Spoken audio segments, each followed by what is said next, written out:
News Bay Area. This is the Morning Edition.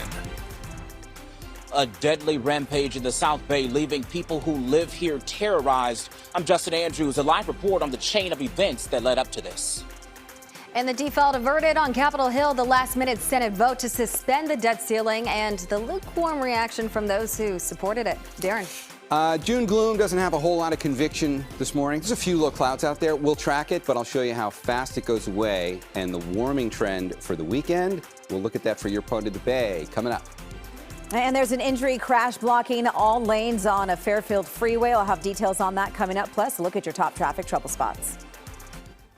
We are going to get to that breaking news in San Jose in just a moment, but first a check on our weather and traffic for you on your Friday morning as you head out the door. Check out this beautiful live look at the city right now, and it's nice to actually be able to see part of the city because we've had so much fog lately, and there you go. A beautiful sunrise right there. There's the sunshine. It's nice to see you.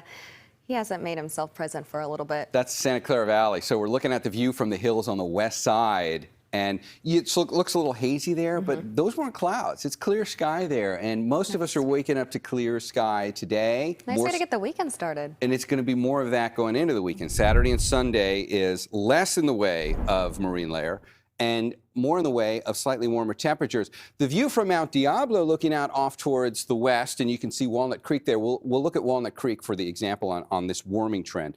It's 53 degrees in Walnut Creek now. We'll first take Friday, and throughout the day today, you're going to go up to 77 for the daytime high today in Walnut Creek. So you're going to go from those mid-50s all the way up to the upper 70s, which is actually pretty much average. Those numbers are kind of where you should be for this time of year, even though you want to grab the jacket to start out the day in the mid-50s. But if you want to see the warming trend, we'll take it from here and play it into Sunday.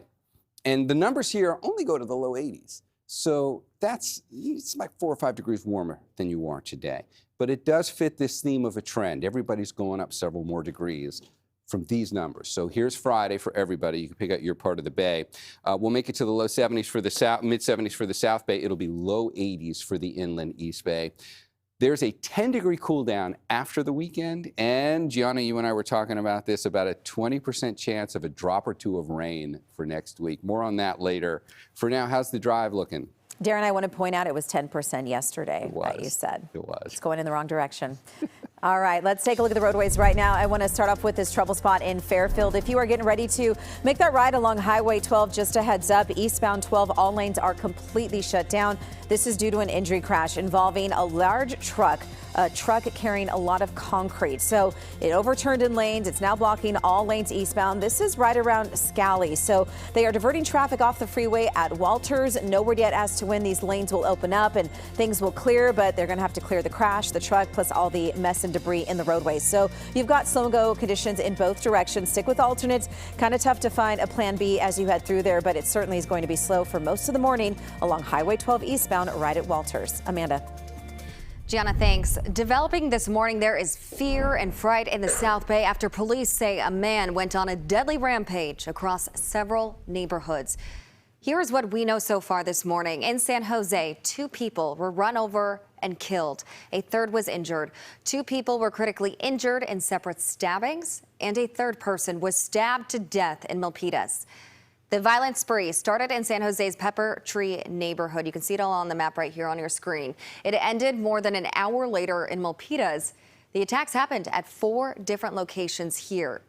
Justin Andrews is live for us all morning long in San Jose, and right now he's at police headquarters. And Justin, police are telling us so far that they believe one man was behind all of this, right? Yeah, Amanda, one guy, and the number of victims that we know in this so far could possibly change because we know police are investigating to see if this guy is connected to any other crimes that may have happened in the South Bay. Let's get to this video here. This is video of the guy in cuffs. This is as he was sitting on the curb here before he was put into that police cruiser. Here's how he ended up in cuffs, though. Police got called to Cooser Road and Delwood Way in the city's Pepper Tree neighborhood.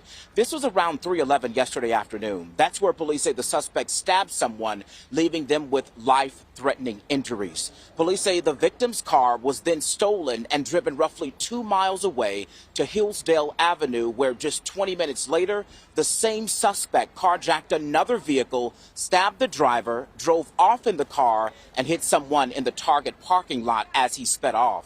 The second stabbing victim left with life-threatening injuries. The person struck by the car had injuries but were not life-threatening. Well, the crime spree doesn't end there. Police say the suspect and the carjacked vehicle were spotted near East Santa Clara and 16th Streets, where the suspect appeared to intentionally hit two people.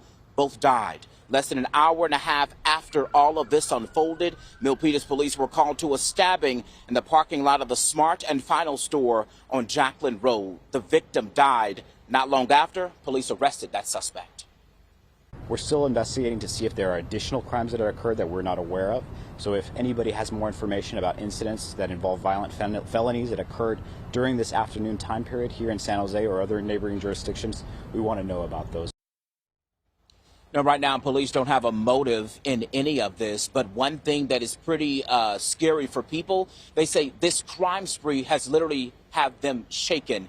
You're going to hear from one person coming up in the next half hour. I'll send it back to you.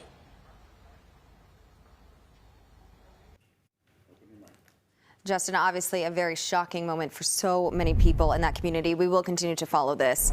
Let's take a look now at our top stories. With just days to spare, the U.S. Senate passed the debt limit bill. So now that measure is going to go to the president's desk for a signature.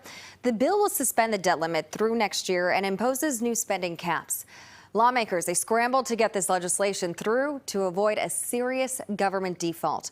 President Biden is scheduled to talk more about the bill today at 4 p.m. Speaking of the president and the White House are saying he's okay.